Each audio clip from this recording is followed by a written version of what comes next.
I'm going to have Bob Satterfield come back, introduce our three guests, and handle the Q&A. So I'd like to introduce our three guests.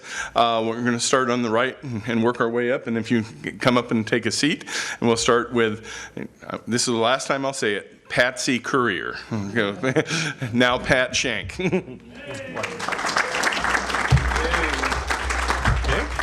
And Mr. Payne Johnson.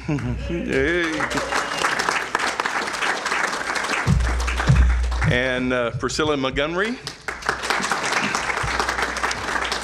Now Mrs. Bud Clark, who her husband's here in the front row.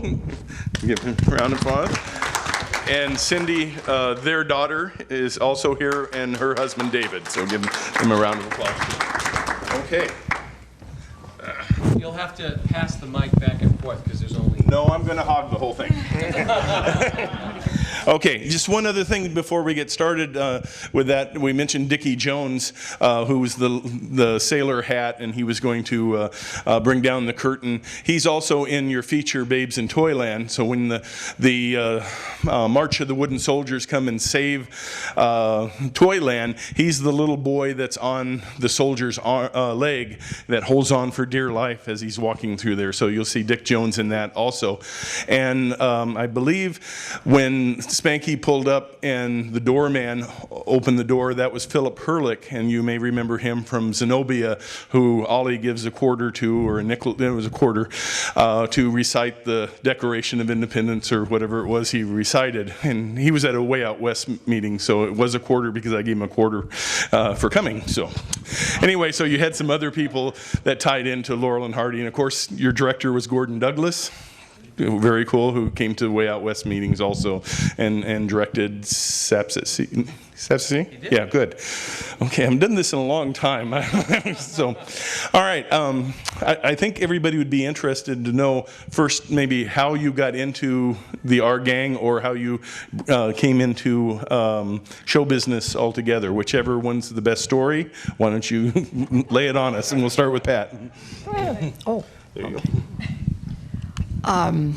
Well, my mother was in silent films, so she was kind of movie struck. So when we moved to Southern California, the first thing she did was, go and I don't know how exactly one got to be an extra in those days. So I wasn't in the gang in the beginning. I was in Make-A-Wish, which Priscilla and I decided we were in together tonight.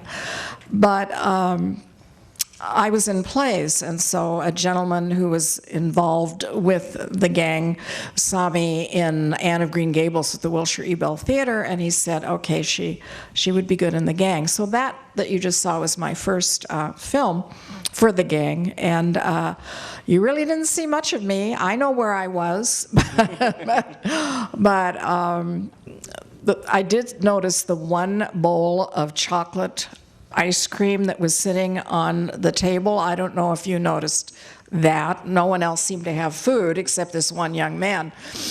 That's cold mashed potatoes. Wasn't a lot of fun, all that. Yeah. At least it didn't melt that way. No. So, Payne?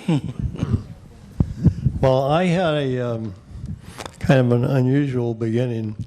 One, I was the youngest of 7 kids, and all 7 of us were in the movies.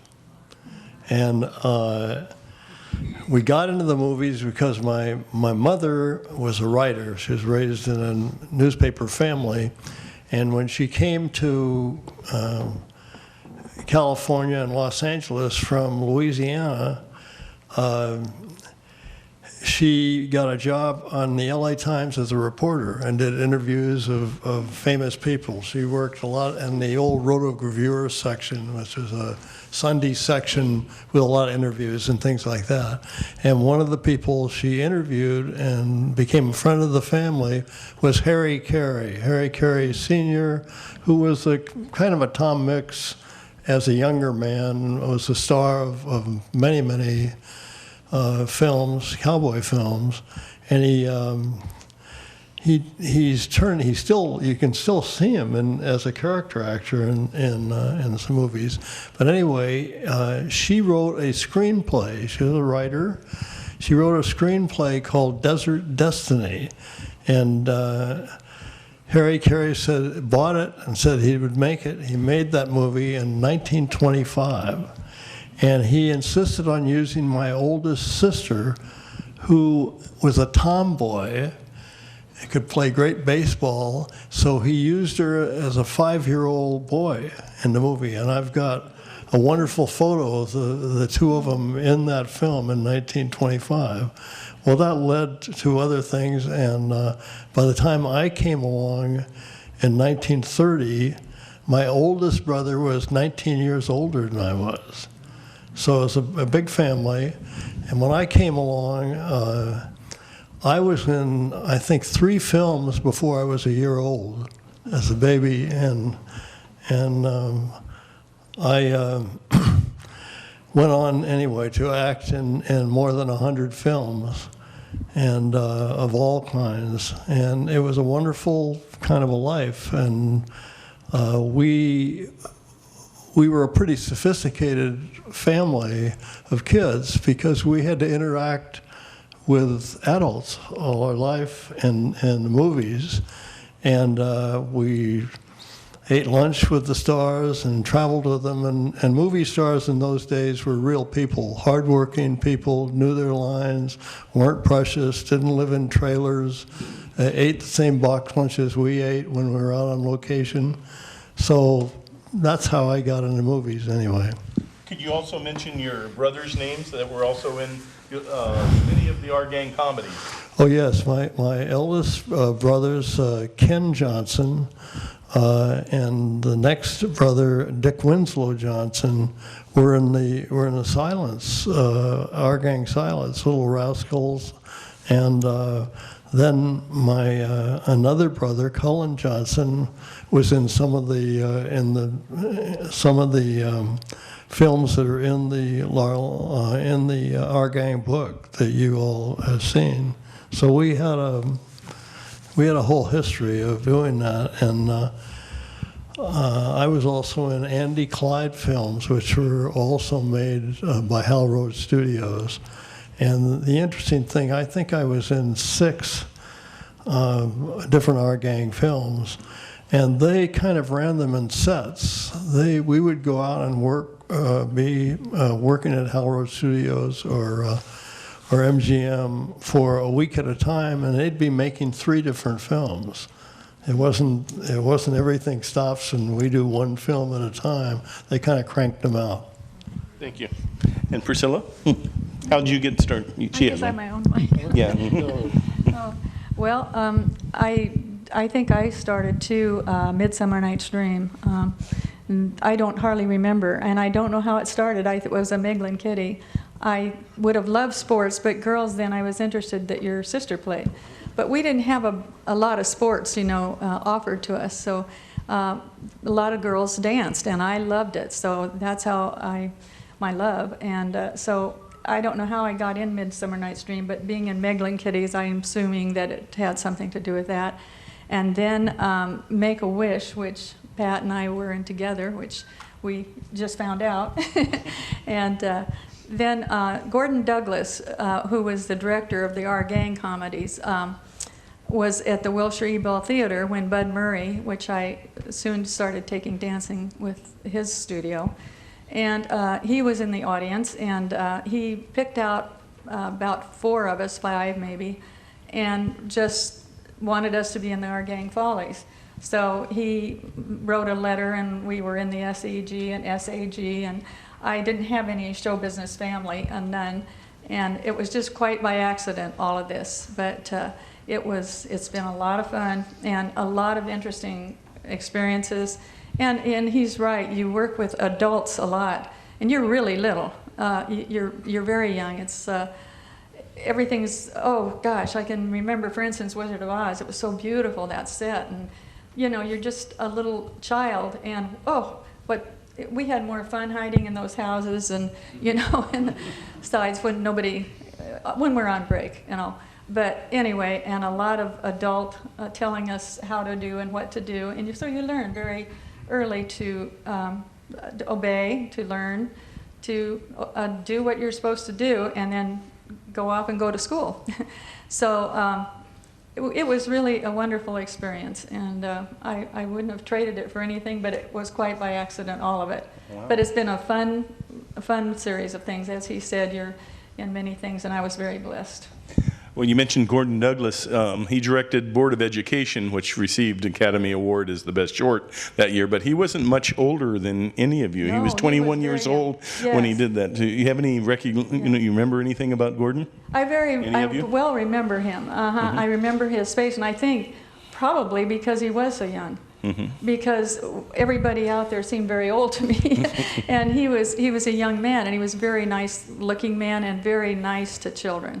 There's some that were, some that weren't. You're kind of in the way of some, and others are special. And he was one of those. It was just wonderful to work with and under. And he was very considerate and kind. And yeah, I remember him very well. How about Payne or Pat? Do you remember Gordon at all? Yes.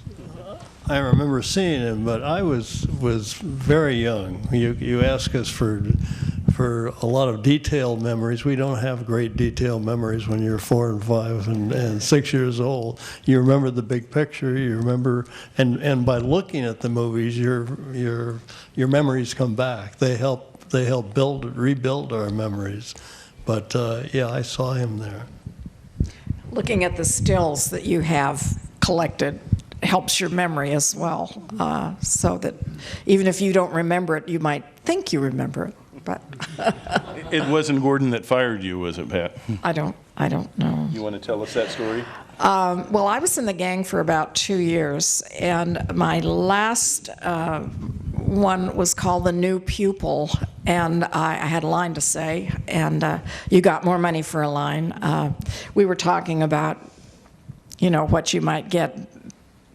I got $8.50 a day if I didn't have a line. I got $25 a day if I got a line. Priscilla said she got $10 a day, so I don't know. But the scene was you were in the schoolroom, you were to run out the door and go out for lunch. And Darla was sitting on a bench waiting for Alfalfa to come and join her. But this was the day that a beautiful new pupil came. And I came out and asked to sit with Darla. May I sit with you for lunch? And she says, no, I'm waiting for Alfalfa. And I said, well, don't bother waiting any longer. He's over there having lunch with her. Well, we ran that a few times. And the last time we ran it, I got up out of my desk and I went to run out, and I tripped over a big cord that a huge Klieg light was attached to. It fell on the floor. The glass shattered. It cut a lot of the workmen around. I was sent out, never to return again. I was fired. I still was in movies. I just wasn't in the gang. Do you have any big picture memories? You don't have to be details, but something either of the Hal Roach studio itself. Do you remember if maybe Mr. Roach ever showed up? Or I would imagine he would make an entrance. People would probably know if the boss was there. He may have. I don't remember seeing him. No. I don't remember seeing him. And Payne, this one's for you about Babes in Toyland. You want to tell us how you got that part, or at least working? He's one of the pigs, if you haven't seen the picture already. And a quick story about this. He's been down here for a long time, and the way out west tent, we ran across little Angela Rosito, who was Elmer the pig, and he followed Bela Lugosi around in a lot of those films, and he was in Freaks and so forth. So we finally got him to a meeting, and I just always assumed that the other pigs were also a little person. And so when I finally came in contact, I went and knocked on the door of Payne. I was invited. I didn't just show up, by the way. So I knocked on the door, and here he is, and I was looking down at his feet, waiting and I looked up, and so he was the only real child, and I guess the other two pigs were little people. And so you want to tell more about that? There's a microphone there. Yes, I had good fortune. I told you that we had a kind of a newspaper family. my grandfather started the first newspaper in the Louisiana Purchase in 1888. My mother was raised in that family, and we were all writers and photographers and other things.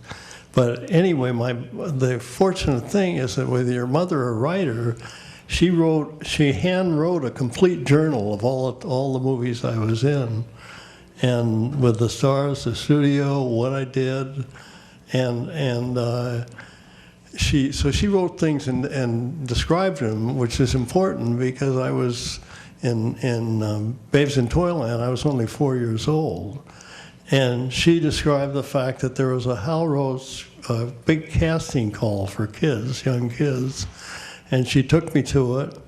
And you'll see from the movie that the three little pigs wore these big, very hot rubber faces that, you know, completely enclosed your head in sweat, and some rubber kind of paws, and hoofs, I guess, and they padded.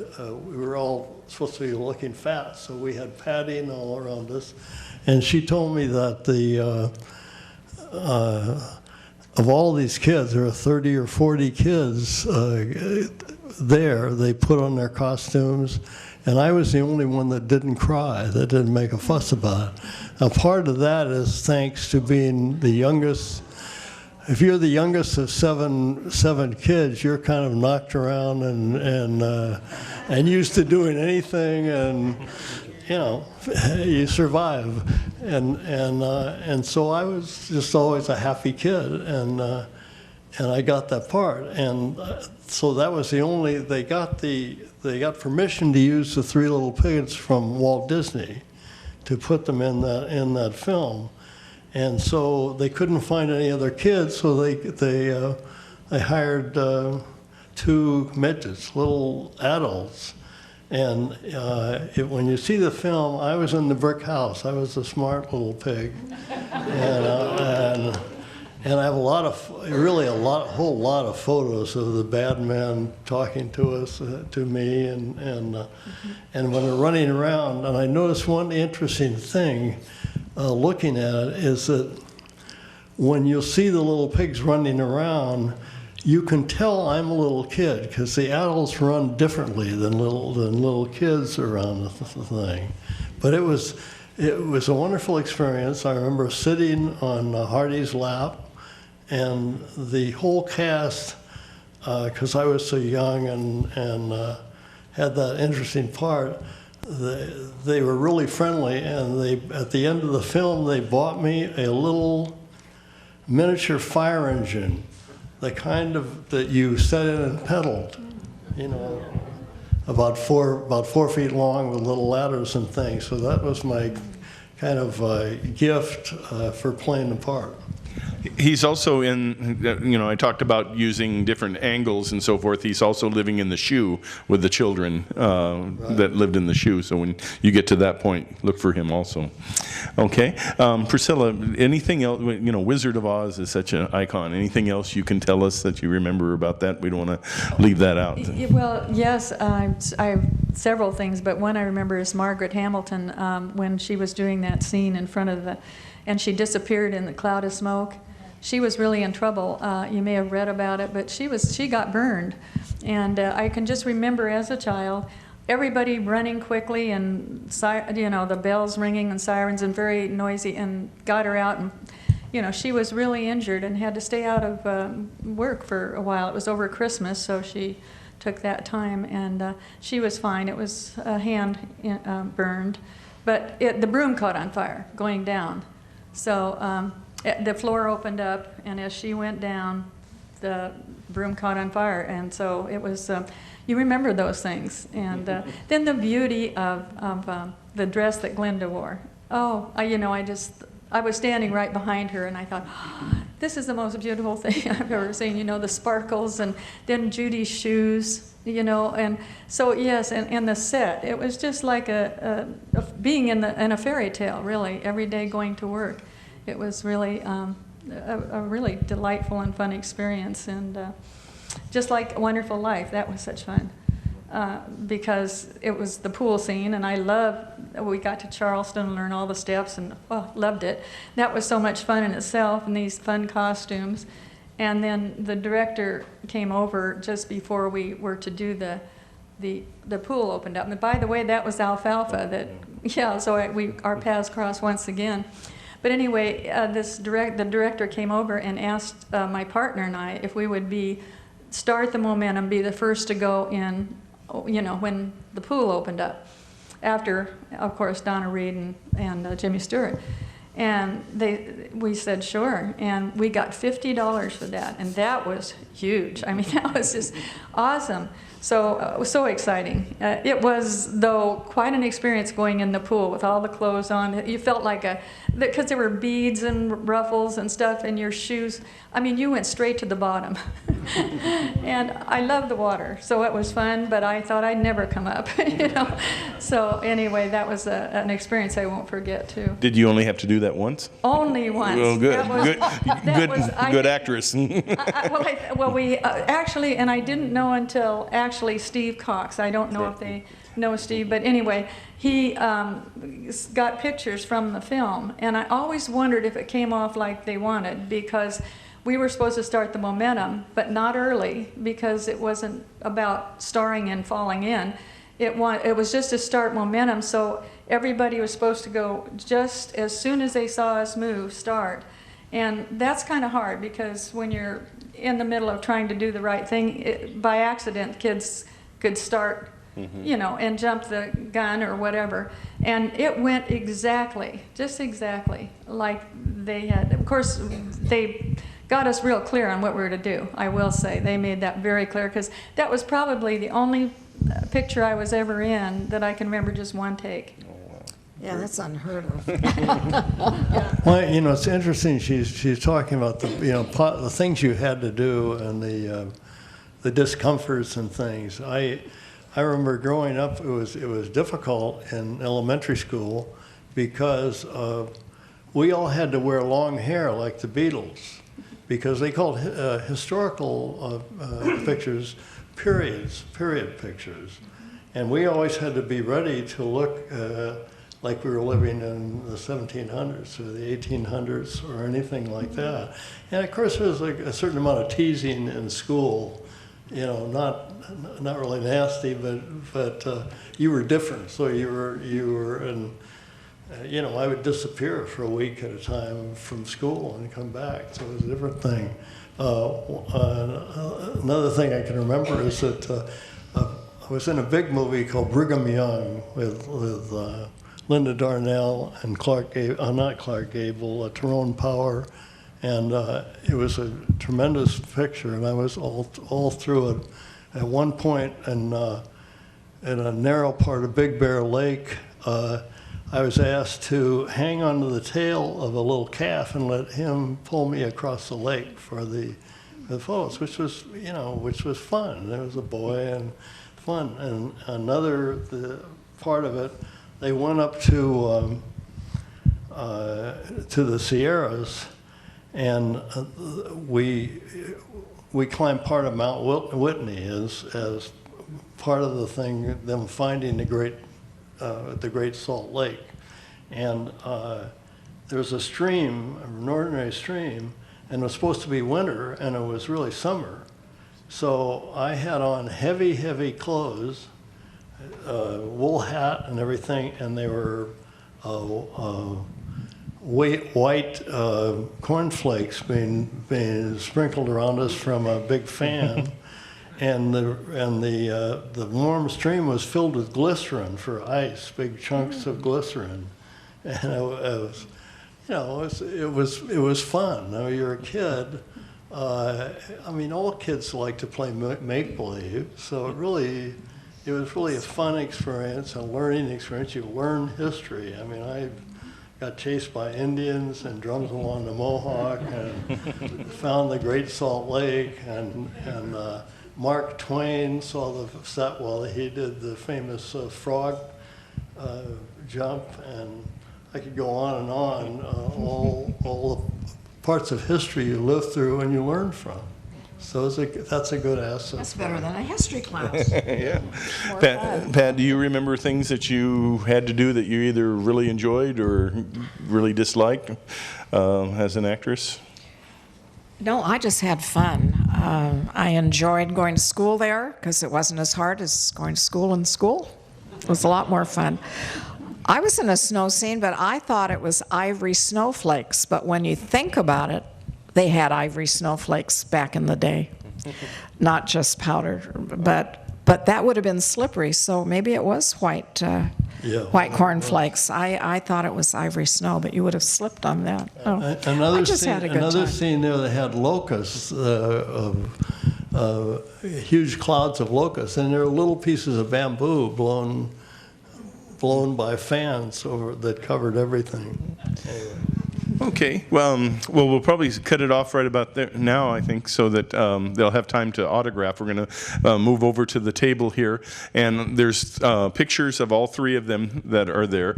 There's a minimal fee of just $5 a picture, and let me tell you that they're really cool pictures. I got nice prints from them, but the money that I'm raising for that is actually going to go to the marker for Mickey Daniels, who was one of the original Our Gang stars, who doesn't have a marker. Thank you.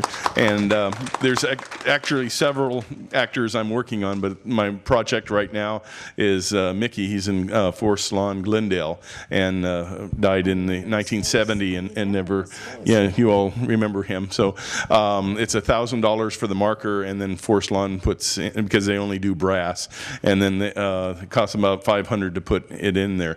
And one of my next projects was going to be Chubby Cheney, but somebody just emailed me that they're going to start on Chubby. He's in Baltimore in kind of a potter's field, and there's a website now that's starting with him. So I've donated some signed Joe Cobb pictures. So if you donate, I don't know what they're going to do with it, $50 or $75, you'll get a signed photo, because Joe used to come to our meetings all the time, and I have about 20 of them that I gave to him. So there's several other actors you may be hearing about later that we're doing, but right now we're going to concentrate on Mickey and Chubby. So let's have a round of applause for our guests one more time. And back to Rick.